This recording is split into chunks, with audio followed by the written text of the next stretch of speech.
welcome everyone to a special edition of the Adam Roberts podcast, what's entitled What's Your Story? Appropriately named as we interview some of the best business owners, some of the most successful people in business, not only in Nebraska but all over the world. And basically, one of the best that we could possibly find is sitting right next to here to me today, Mr. Ron Romero. Very honored to have you, and it's really a pleasure. Glad to be here. I've known Ron many years. We've been very blessed to have a great relationship over the years, as I've been their credit card man at Schaefer's for over 10 years now. And nobody knows business better than Ron. I mean, in terms of branding, in terms of marketing, advertising, sales, you name it. And obviously Ron and I have shared, I think, a passion for taking care of customers, taking care of customer service, and really giving them a great experience. Schaefer's has always done that for many years, and done that very, very well. And so I guess let's kind of take us right from there at the very beginning. It's now almost 80 years you guys have been in business, correct? 77. Yeah, which is amazing. You're a third generation business owner, if I'm correct, starting with David Schaefer, who started Schaefer's as a drugstore, right? Yeah. My father and grandfather started it together. Okay.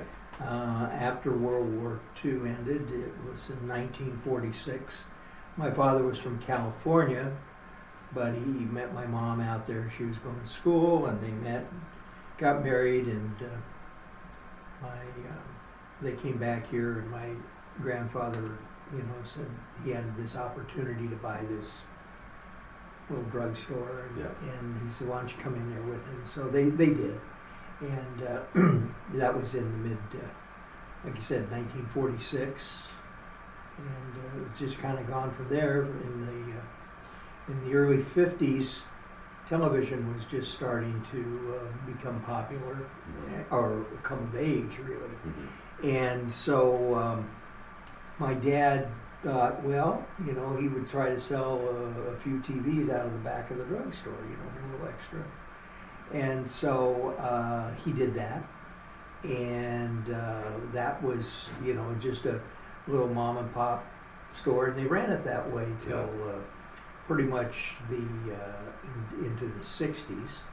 And then color television started coming out. And that really put a boom, and at one time it was hard to get color TVs. Okay, right. Because they were selling so fast. Sure. So, and the color TV to have back then was RCA. RCA pioneered color television, and so he had an RCA franchise and sold RCA TVs. Okay. And still just kind of kept as a mom and pop. He would deliver them, and not only deliver them, but he would sell them, and the whole thing. And that was down on 13th and F, right? Yes, where the drugstore was. Yeah, which is now, I think, like a youth community center, or almost like a YMCA. Yeah, the city bought that and rehabbed it. But so I would go down and help after school, like when I was in junior high, and help them deliver. And then when I was in high school and had a driver's license, then I was able to take the van out and deliver the TVs myself. I'd get a buddy from school, and we'd go out after school and deliver 2 or 3 TVs. Wow. That type of stuff. So, right. So that's kind of how it all started. And then in the 70s, when I got serious about business, and I got married, and so I went in there full time, and then talked my dad into branching out into the appliances, major appliances. Okay. So we did that, and it just kind of grown from there. Yeah. What did you learn, I guess, from them? Your dad and your grandfather, that you still carry forward today, or maybe that has helped you be successful from them, and what? Well, there were several things. Yeah. One, good work ethic. Yeah. The other one would be integrity, honesty. Right. You don't lie to anybody, and you tell the truth. And if you don't know something, you say, "I don't know. I'll find it out." Right. Just don't try to make it up and walk through there. So I would say the honesty, the integrity, work ethic, taking care of the customer. Yeah.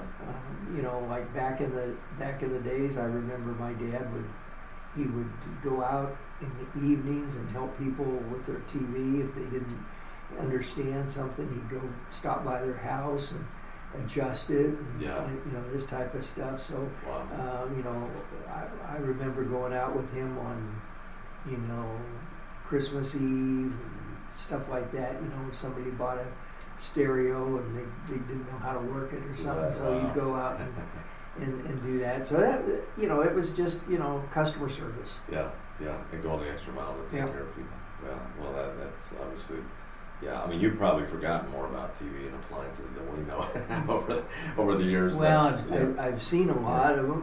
Yeah. Forgot a lot of them.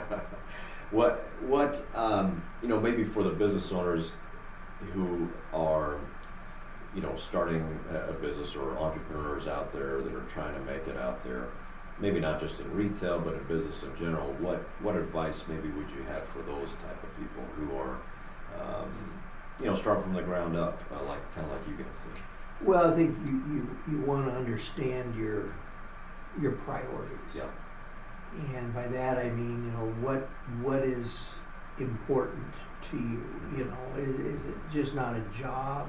I mean, do you want to provide a service? Do you, what do you want to do? Yeah. And then priorities on yourself. You know, do I want to be able to come home at 5 o'clock and, you know, do things with the family, or, you know, go play golf, or, you know, whatever you're going to do? Mm-hmm. Or am I willing to give some of that time up, you know, in sake of growing the business? Right. And Right. and so it's a real fine line. And Yeah. Back then, there was more emphasis on, you know, working the business. Yeah. And you know, it took a lot of my family time Yeah. I imagine. away, and which I'm not proud of. Mhm. You know, there's little league games that I missed. There's little league games that I went to, Sure. but I just had to work because I didn't have anybody else at the store. Yeah. You know, it was just Yeah. me and another guy, Yeah. and so there was, and that was 6-7 days a week. So Was that in the 70s then? That was yeah, happening mainly? mhm, Okay. Yeah. mhm. Early 70s, Okay. and then as we were growing, we were able to hire some more people. Sure. And Yeah.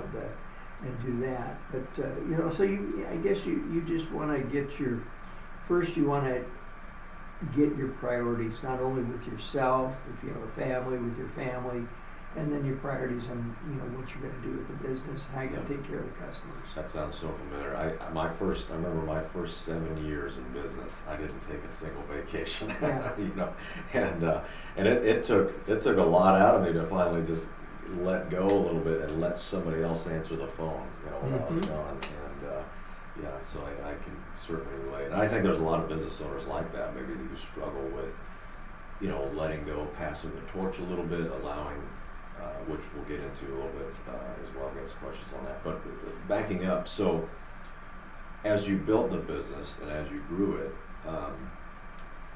I guess let's start with this. What's Ron Romero's superpowers? I mean, what area of business are you most proficient at, and maybe aspects of business that you didn't come so natural to you that you had to learn over Well, I guess you know what came, if you want to say came natural, was the sales aspect, Yeah. promotions, Mm-hmm. advertising. Yeah. You know, I really used, I still do, because I'm still involved with it, but enjoy the advertising aspect, the promotional. Of course, you know, that's changed so much today from back then. You know, it was, you know, all we had to do was build a newspaper ad or something like Right. that. But I was always involved with the promotion and the advertising. The one that I probably had to learn was some systems, whether it be you know, just financial systems. You know, just, you know, how to to put all that together and Yeah. hire the right people. Don't try to do it all yourself, Right. but put the whole thing together. Yeah, yeah. And I think most people in this town know you as the master of advertising. I mean, they see your face, they've seen you on TV year after year after year. What makes a good advertiser, or what's the key to good, effective advertising for a business owner? Well, I think you need to be able to come across. You need to come across with a sincere message, an urgent, a message that will stand out amongst the other advertisers. Mm-hmm. One of the things that I did early on was I did my own TV commercials, and I didn't necessarily do them just because I wanted to see myself on TV.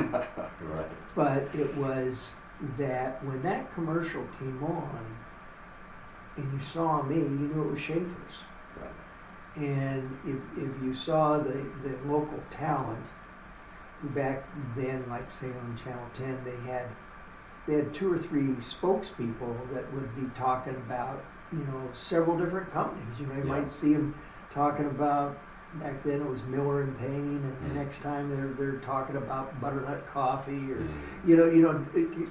that type of thing. And so I thought, there's really nothing that sets us apart to really make us sincere. Yeah. So that's really why I got involved with it. And I mean, I did that at an early age. I mean, I was doing that when I was in my early 20s. Wow.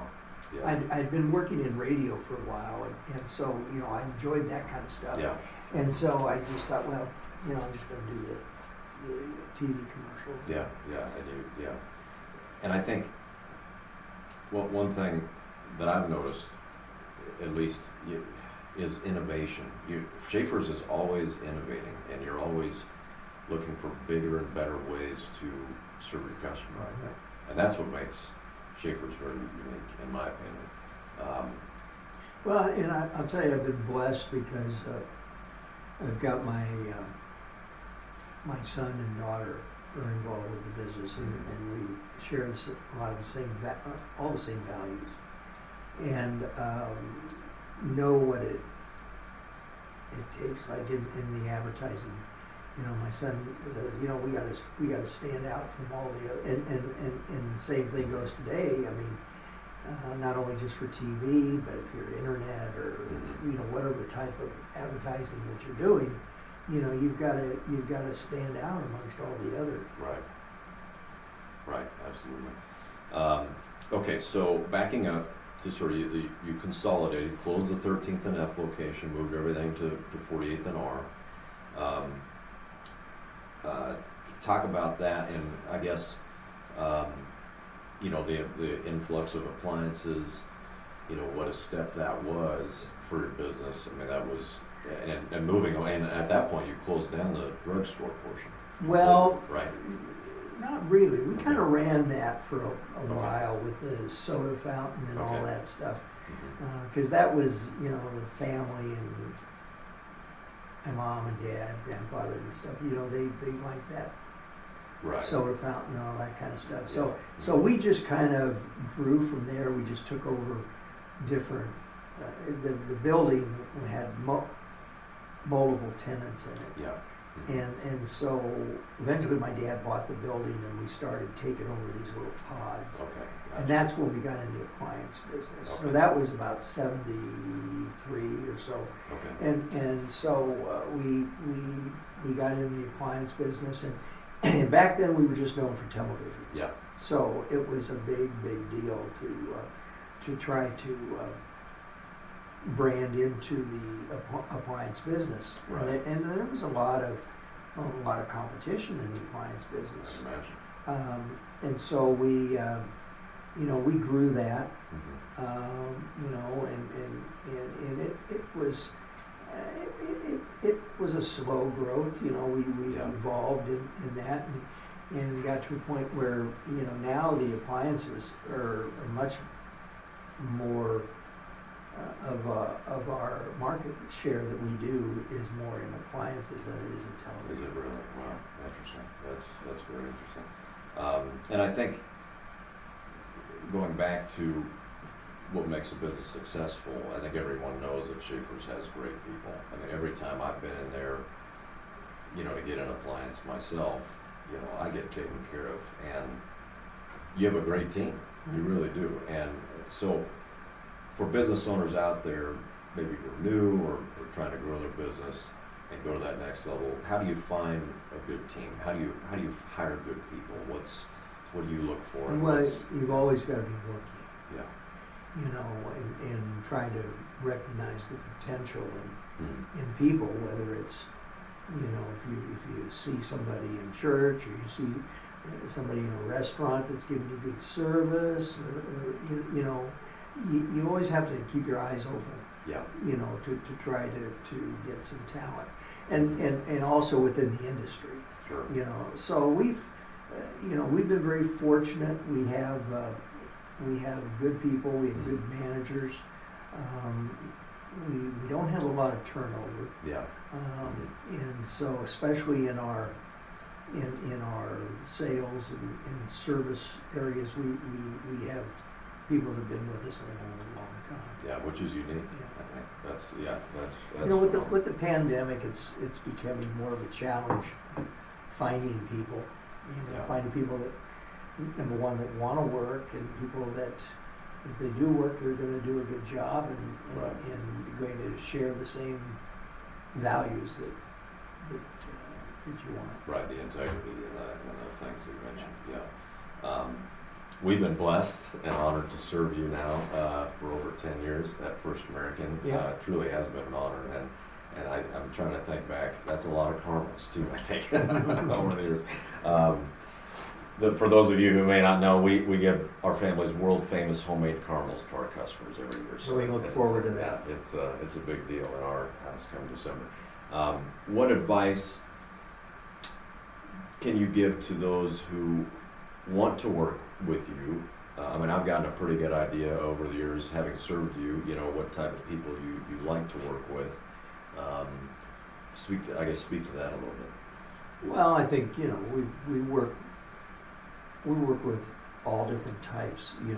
I work with a lot of vendors. Yeah, sure. And I say me, I mean, our team does. We work with, manufacturer reps and vendors and advertising reps, all different types of business to business. And so there again, we look to do business with people that are fair and have a good product. And there's people that, we choose not to do business with, Sure. to buy from, to represent, because we're just not comfortable with the product or, Sure. or that type of thing. So, you can't be all things to all people. Right. Yeah, absolutely. And it's being good at what you do.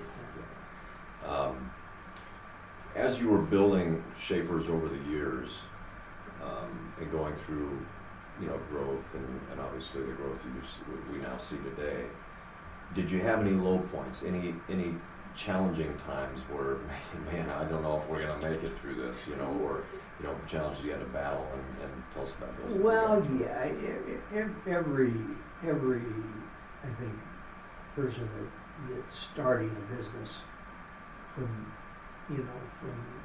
trying to build it Right. has those moments or those awakenings where you Sure. say, well, what am I doing here? I'm working 7 days a week and 10 hours, 12 hours a day. What am I doing? I could be working for, the nutpaper. I could be working for the school district. I could be doing this. I could be doing that. And Sure. just have a regular 8 to 5 job, which a lot of people do, and Yeah. have a lot of time on their hands to do other things. Sure. And sure, I thought about that several times. What am I doing with this Yeah. thing?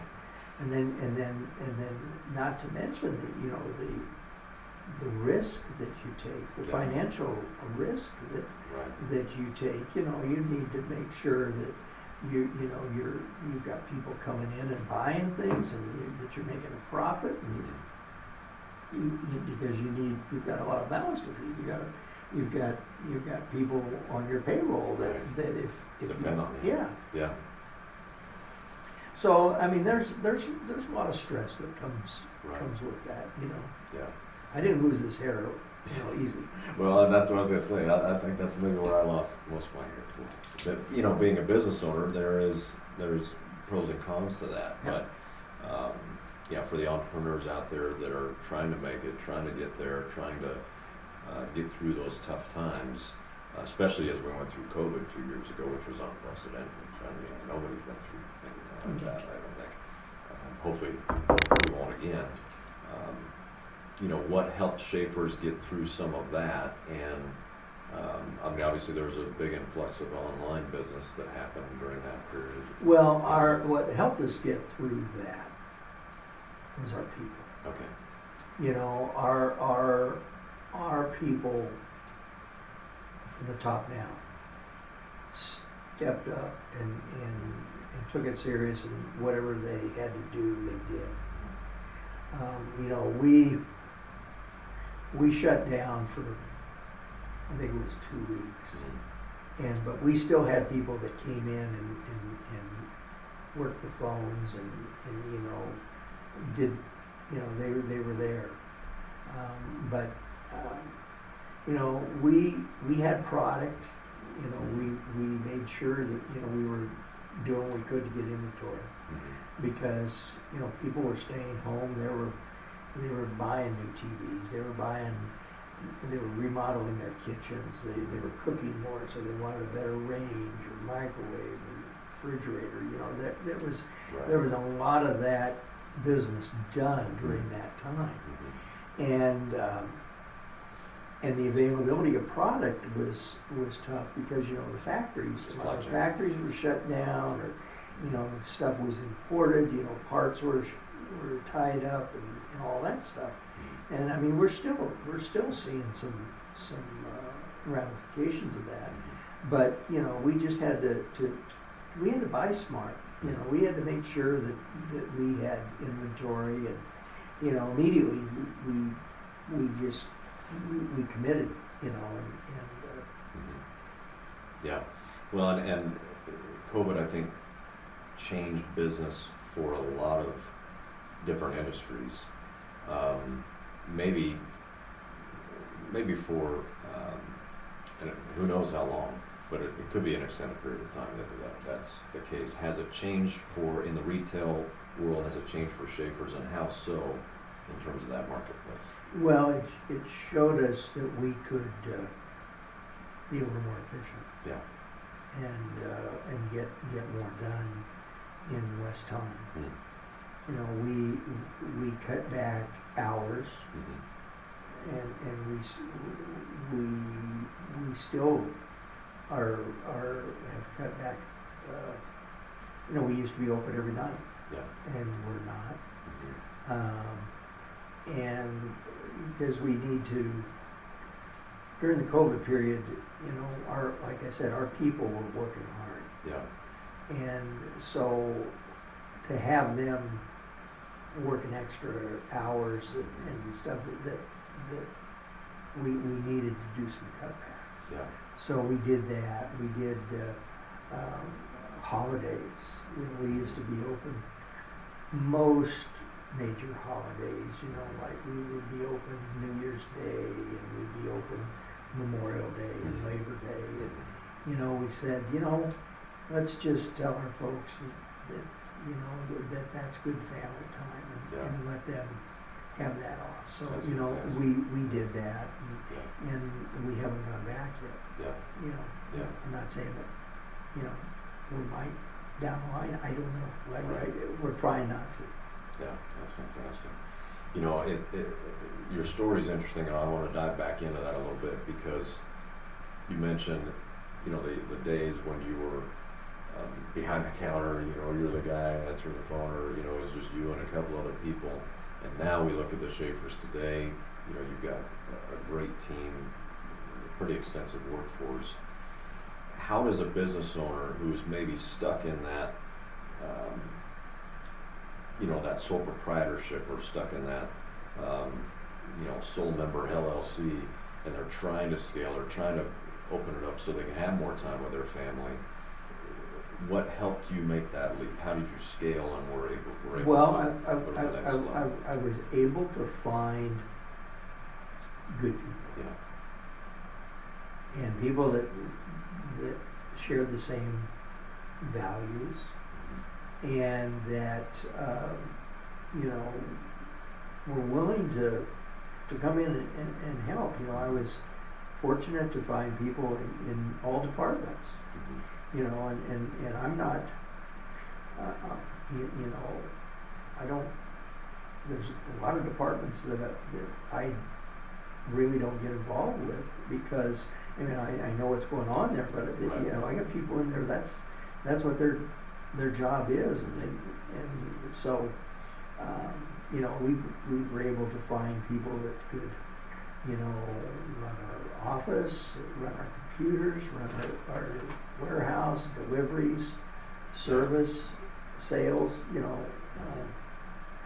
And it's hard. I've got friends in this business, and I've helped a lot of them that have been trying to build their business up, and things to do, and Right. and so I've been able to do that and consult with them. Yeah, and that's kind of going back to how do you spot those people? How do you spot the ones that are going to help take you to the next level? Maybe that's one of your superpowers too. Well, you've got to be able to, I call it superpower, Yeah. but you just need to be able to read people, Yeah. and give them a chance. Yeah, absolutely. And I think that's key as well especially in the credit card world, as we in First American. There's so much fraud out there these days, and we're running into it more and more, that having good people on your team is so key. It's so important, and in a business like the payment systems business. But other businesses may be different, and I know you're not just a Schaefer's guy. I know you've been successful in several other areas of business as well. I consider you a consummate businessman. Obviously, from your radio station, you do some real estate. What other business areas do you like, and what I guess tell us about your experience there a little bit. Well, I helped build a radio station here, and I just sold it a couple of years ago, the ticket. Yeah. Sports station. And there again, I was blessed that I got some good people involved there that knew the business, but it really needed a working owner, Mm-hmm. that had that passion, Mm-hmm. and I couldn't give it that much time because of the other stuff, and I recognized that. And I came across a person that shared that passion, and they've taken over the station and doing a very, very good job with it. Yeah. And I've been involved with some real estate, and still continue to look at that, and multifamily or commercial properties and stuff like that. It's kind of intriguing. I guess I always liked to play Monopoly when I was a kid. Yeah, exactly. Yeah. Well, real estate's great. I love it. In fact, I don't know any other business where you can make money 4 different ways at the same time. I mean, how incredible is that? From the appreciation, the tax benefits, the equity to build, rents that you collect, basically paying for the property. And we got to talk more about that, because that's fascinating stuff to me as well. It's been quite a ride, and you are the type of business owner that I think a lot of people look up to in this town. And I know I certainly have over the years. I used to tell people that the best thing I ever did for my business was to get out of town. And by that, I mean I got out and got involved in the industry. I got involved with buying groups. I got involved with performance groups, with different people in different parts of the country, and go in there and see what they do. You know, Right. I've watched a lot of people, and I've gone out and consulted with a lot of people in different markets, big, small, you know, mom and pops to, you know, multi-chain. Yeah, absolutely. And so those relationships that you've built have helped take you to another level as well. I see. Yeah. Yes. Yeah, that to me, relationships are so key, and that's been a big part of I think some of our success, and certainly your successes too. You know, as people come walk in the door, I think they know, you know, Shavers is here to stay. A, B, you're going to get a good experience and get taken care of. But C, they're going to be there for you when you need them down the road. You know, and that's something I think we've tried to instill as well. It's just, you know, it's not just a one-off sale. You know, I don't think a business can survive that way, really, in the long run. But it has to be a long-term relationship. What are some of the ways that you guys have been able to be so successful at that in terms of the developing of a long-term relationship with your customer? Well, the relationship with the customer has been always important, you know, and you know, unfortunately, I don't know every one of our customers. Yeah. You know, but I do instill upon our team members to, you know, put themselves in customer shoes and what they want, what they need, listen to them. If they've got issues, take care of them. You know, and just empower them to, you know, take care of them. Right. Absolutely. Well, you've certainly done that over the years, which is very inspiring. Well, thank you, Ron, for coming out. I know you probably got another appointment you got to run to, but wanted to thank everyone for listening to us and watching this very special edition with Ron Romero, a staple here in Lincoln, Nebraska, in terms of business, and certainly someone we all look up to. Thanks again for coming out. You bet. Enjoy it. Thanks. Great. Thanks, Adam. All right, I'm going to shut all of this down. So did you buy this building? With my uncle, I did. Yeah, then I sold my half of it back to him after a few years because it just made sense. And I'm going to stop this one. I got to figure out. Yeah, but you know, again, it's real estate, right? I mean, it's. I thought it was fantastic just to be able to